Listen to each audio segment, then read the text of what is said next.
Salut les grognards, vidéo rapport de bataille. Donc on continue sur la bataille d'Austerlitz avec donc maintenant la contre-attaque sur le plateau du Pratzen par les Austro-Russes. Pour cela on s'est inspiré de scénarios qui sont parus dans le numéro de Veivictis 167. Et donc on avait fait Tilnitz et Sokolnitz, l'assaut du Pratzen par le corps de Davout. Maintenant, donc, c'est la contre-attaque sur le Prazenberg, hein, qui est la petite colline sur le plateau de Pratzen. Donc, en fait, on a donc les colonnes qui remontent de Sokolnitz, hein, avec des Autrichiens et des Russes, évidemment, de Bagration notamment. Pas de Bagration, de Longeron. Les Autrichiens, ce sont ceux de Jurzek.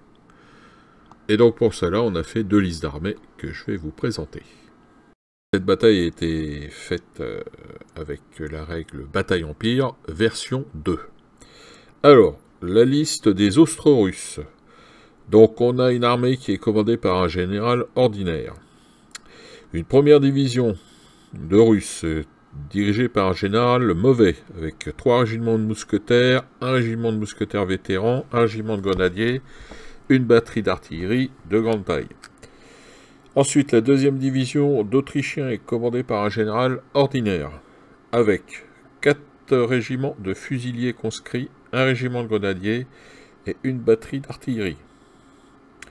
Ensuite, la troisième division de Russes, la troisième division, ce sont des Russes, elle est commandée par un général mauvais, avec 3 régiments de mousquetaires, 1 régiment de grenadiers, et une batterie d'artillerie de grande taille, c'était du 6 livres, ouais, c'est toute l'artillerie, c'est du 6 livres. Voilà, donc maintenant on va passer aux Français. Alors, maintenant les Français sont dirigés par un général compétent.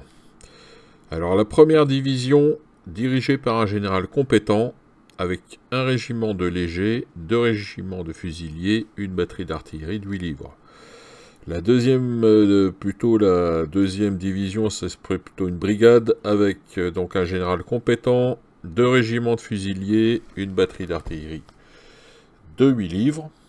Et ensuite la troisième division, en fait, une brigade aussi, dirigée par un général compétent, 2 régiments de fusiliers, donc qui rentrera un peu plus tard dans la bataille.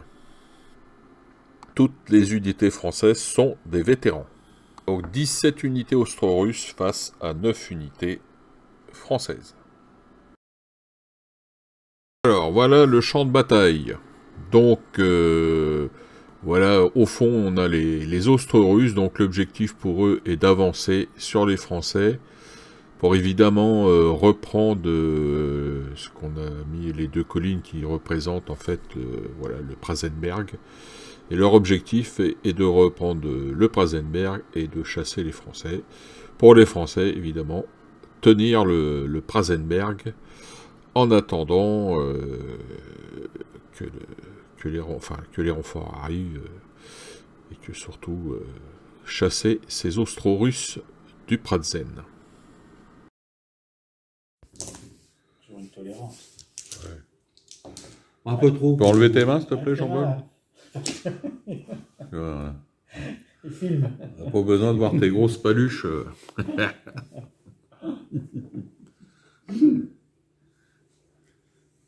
Je trouve que mon partenaire est vexant. Est-ce que je vais tenir le coup jusqu'à... Vex pour un rien.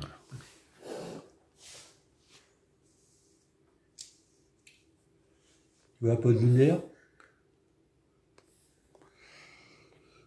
Hein? Alors, fin de tour 1. Avec l'avancée des Austro-Russes, il y a eu une attrition de par le tir d'artillerie française.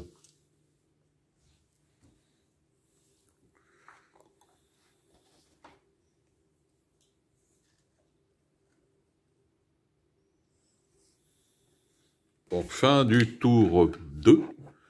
On va attaquer le tour 3. Donc il y a eu l'entrée de la réserve française, là, enfin de la dernière brigade, donc qui s'est positionnée là. Il y a eu des tirs d'artillerie qui ont fait des pertes et des attritions.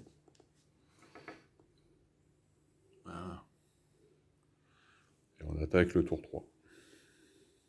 Merci, hein. Alors, fin du 3e tour. Alors, principalement basé sur des échanges de coups de feu. On jouera ensemble, comme ça on pèlera le truc. Alors là, il y a eu attrition pour les Français, principalement attrition. Par contre, en face, il y a eu des pertes. On a fait le 3e tour. Là, on a eu une charge des Russes qui ont été repoussés méchamment. Et ce régiment-là, je crois, voilà, sur ceux-là qui se sont fait repousser. Voilà donc fin du 3e tour. On va passer au 4e. Voilà, c'est fait. Tour, donc on est fin de tour 4. Ouais. Alors il y a eu pas encore que du duel au feu. Ça se passe mal pour un peu les Autrichiens là. Les Russes c'est pareil, il y a du... Mais bon, il y a les meilleures troupes russes qui vont arriver sur le front là. Elles sont où? Les grenadiers. Bah, les grenadiers, les vétérans là qu'on a représentés par les Pavlov là. Voilà. Donc tout ça. Ils sont devenus de la garde en 1810, je crois. Non, plus tard, 1813. 113? Ouais. Donc nous sommes fin du tour 5. Ouais, 5. Donc il y a eu beaucoup d'échanges au feu. Voilà, ça pour ça, oui. Beaucoup de pertes.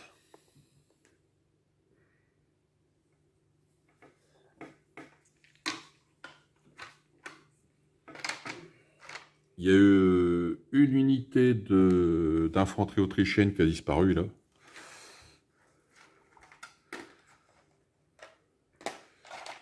On s'arrête là-dessus. Bon, on fait Encore un dernier tour. un dernier tour. Allez, on va faire un 6e tour. Pour bien laminer l'Autrichien russe. Voilà. L'austro-russe. Russe. Le Cali jusqu'à Lali. Allez, monsieur, t'as vous rougirez de nous voir ici. Vous avez manœuvré comme une huître. Alors, conclusion de cette partie. Alors, désolé, vous n'avez pas le 6e tour. Je suis tombé en panne de batterie de téléphone, mais bon, ça n'a fait que confirmer l'écrasante défaite des Austro-Russes. La conclusion, c'est que difficile de battre les vétérans français, même à 1 contre 2, pour les Austro-Russes de cette époque-là. Le général qui commandait les Austro-Russes a essayé de les affaiblir avec le tir, mais c'était peine perdue. Donc, au final, ils s'inclinent. Voilà les grognards, fin de cette vidéo. Bon jeu, bonne peinture à tous, et on se retrouve bientôt pour une nouvelle vidéo. D'ici là, portez-vous bien les grognards, et vive l'empereur.